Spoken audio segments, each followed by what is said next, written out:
교재 84페이지입니다. 모세는 하나님을 사랑하는 것은 그가 주신 책무와 법도와 규례와 명령을 항상 지키는 것이라고 가르칩니다. 뿐만 아니라 하나님께서 지금까지 너희를 인도하여 오신 것을 자녀에게 대대로 가르치라고 반복해서 명령합니다.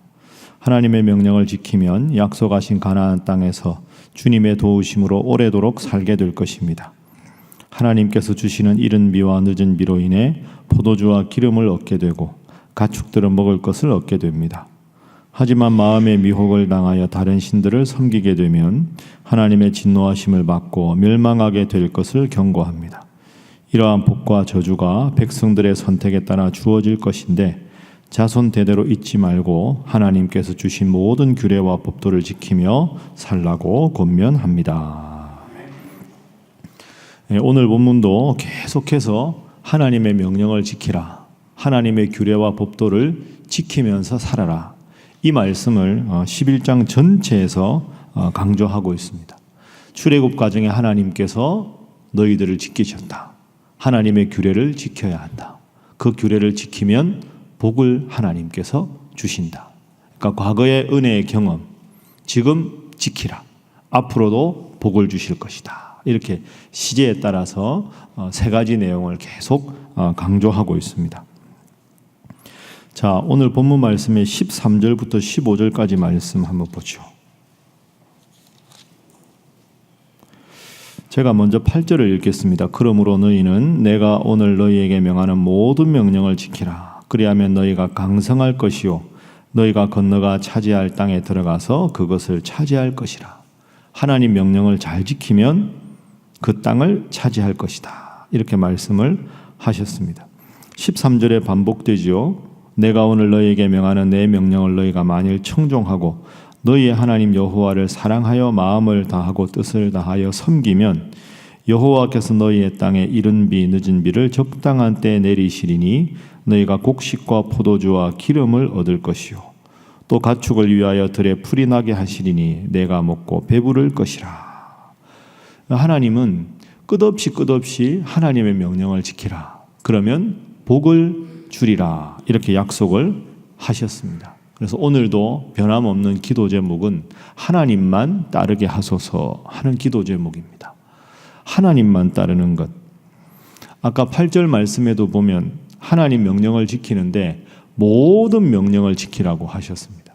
그러니까 내 마음에 드는 복 주신다는 명령은 지키고 말씀대로 살지 않을 때 하나님께서 우리의 양심을 찌르고 우리를 비판하는 그런 내용은 빼고 그게 아니라 모든 명령을 지키라. 그래서 신명기 주제는 사실 하나입니다. 하나님만 온전히 따르라 하는 것이지요. 그런데 여러분, 여기서 우리가 하나 기억할 게 있습니다. 이스라엘 백성들이 하나님을 믿을 수도 있고 우상을 섬길 수도 있고 신을 안 섬길 수도 있고 여러 선택지를 가진 민족이 아닙니다. 하나님만 줄곧 믿어온 민족입니다. 다른 모든 민족들이 보아도 저 이스라엘 사람들이 섬기는 신은 여호와 하나님이다. 다 알고 있습니다. 다른 사람들 민족도 알고 있고 스스로도 알고 있는데 왜 하나님은 이렇게까지 하나님을 섬기라고 계속 반복하실까요? 그것은 하나님을 믿는다고 해도 우리는 우상 숭배자가 될 수 있기 때문입니다. 이 점을 잘 생각해야 합니다. 여러분도 신명기 읽으시다가 너무 같은 내용을 왜 이렇게 반복하실까? 그런데 여러분, 우상 숭배는 다른 사찰이나 모슬렘 사원이나 이런 데 가서 절하는 것만 우상 숭배가 아닙니다. 넓은 의미로 보면 다른 종교를 가진 것만 우상이 아니라 하나님을 1순위에 놓지 않고 다른 걸 더 1순위에 놓는 것 자체가 우상 숭배입니다. 교회 나가십니까? 하나님 믿으시는군요. 이게 아니고요. 교회를 다니지만 우상 숭배자가 될 수가 있는 거죠. 하나님보다 돈을 더 1순위에 두면 그것도 우상 숭배고, 하나님보다 내 출세를 더 높게 보면 그게 우상 숭배고, 하나님보다 자녀 교육이 더 중요하면 그게 우상 숭배가 될 수가 있는 거죠. 자칫 잘못하면 하나님께서 교회를 주셨는데 하나님보다 교회가 더 중요하게 여겨지면 교회 지상주의도 우상숭배가 될 수 있습니다. 이 점도 우리가 잘 한번 생각을 해보아야 합니다. 저는 로마 가톨릭의 큰 문제가 그것이라고 생각합니다. 교황은 무오하다. 교황의 자리에서 말하는 것은 다 오류가 없다. 그 아주 위험한 겁니다. 사람이 죄가 없을 수가 있습니까? 그런데 어떻게 오류가 없는 사람, 물론 가톨릭의 교리에 관할지라도 그건 일종의 교회 지상주의자입니다. 하나님보다 교황. 그 사실은 중세 가톨릭이 제일 이렇게 타락했을 때 어떤 식으로 교리가 발전하냐 하면 눈에 안 보이는 신은 하나님, 눈에 보이는 신의 대리자가 교황. 그러니까 눈에 보이는 교황에게 잘하는 것이 눈에 안 보이는 하나님한테 잘하는 것이다. 저는 그게 가톨릭의 가장 결정적인 타락이라고 생각합니다. 눈에 안 보이는 하나님보다 눈에 보이는 교황의 명령을 더 중요하게 여기다 보니까 하나님 말씀보다 교황의 칙령을 더 강조하고 그러다 보니까 타락하게 되는 거죠. 그래서 왜 이렇게까지 하나님 섬기라 하실까? 명목상의 신자지만 우리도 우상숭배자가 될 수 있다. 다시 한번 이 점을 깊이 생각하시고 예배 때만 하나님을 1순위로 섬기는 게 아니라 삶에서 늘 하나님만 1순위로 섬길 수 있는 사랑하는 성도들 되시기를 주님 이름으로 부탁합니다. 자, 두 번째 기도 제목은 내가 있는 곳을 가나안이라 여기게 하소서 하는 기도 제목입니다. 내가 지금 처해 있는 이 위치, 이 환경을 가나안이라고 여기게 해 주십시오. 여러분, 이스라엘 백성들은 지금 가나안을 목전에 두고 있습니다. 그러면 지금 출애굽 40년 동안에 계속 무슨 생각을 했을까요? 이렇게 생각했겠죠. 광야는 힘들다. 가나안은 편안하다. 광야는 지옥이다. 가나안은 천국이다. 이곳은 고통이다. 저곳은 축복이다. 그런데 여러분, 사실 그렇지가 않습니다. 제가 한번 말씀드렸는데 가나안 땅은 젖과 꿀이 흐르는 땅인데 젖과 꿀이 흐르는 땅은 가나안 전체 일부입니다.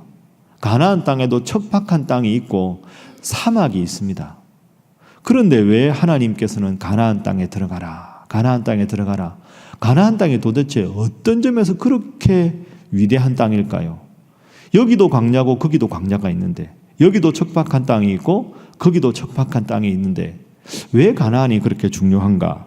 자, 11절 12절 말씀 보시죠. 자, 11절 12절 말씀 함께 읽어봅니다. 시작.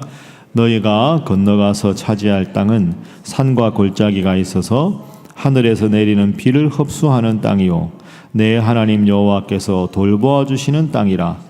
연초부터 연말까지 내 하나님 여호와의 눈이 항상 그 위에 있느니라. 아멘.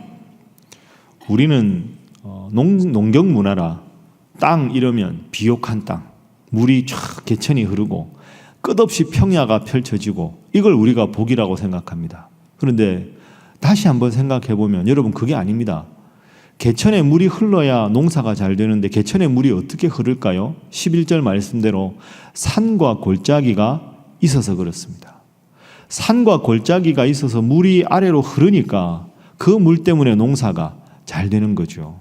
눈에 보이는 평야보다 어쩌면 더 중요한 게 더 험준한 산맥이고 골짜기입니다. 우리는 골짜기 땅이라 농사도 안 되는데, 그게 아니죠. 넓게 보면 산과 골짜기가 있어야 농토가 되는 겁니다. 인생도 때로 힘든 일이 있고 고통이 있을 때 그 즐거움을 하나님 주신 즐거움이라 여길 수가 있는 거죠. 그게 11절 말씀입니다. 그리고 12절 말씀, 이게 가나안 땅의 의미입니다. 내 하나님 여호와께서 돌보아 주시는 땅이라. 연초부터 연말까지 내 하나님 여호와의 눈이 항상 그 위에 있느니라. 아멘. 하나님의 눈이 항상 있는 땅, 하나님께서 돌보아 주시는 땅. 그래서 가나안이 의미가 있는 겁니다. 가나안 땅은 옥토가 되어서가 가나안 땅이 아니고 하나님의 눈길이 늘 머무는 곳, 연초부터 연말까지 하나님께서 함께 하시는 곳이기 때문에 가나안이 의미가 있는 거죠. 여러분 12절 말씀은 혹시 여러분 중에서 기업을 운영하시거나 이런 분들이 있으면 저는 이 요절이 참 좋은 요절이라고 생각합니다. 보통 이 요절을 쓰는 데는 없는데 다시 한번 보십시오.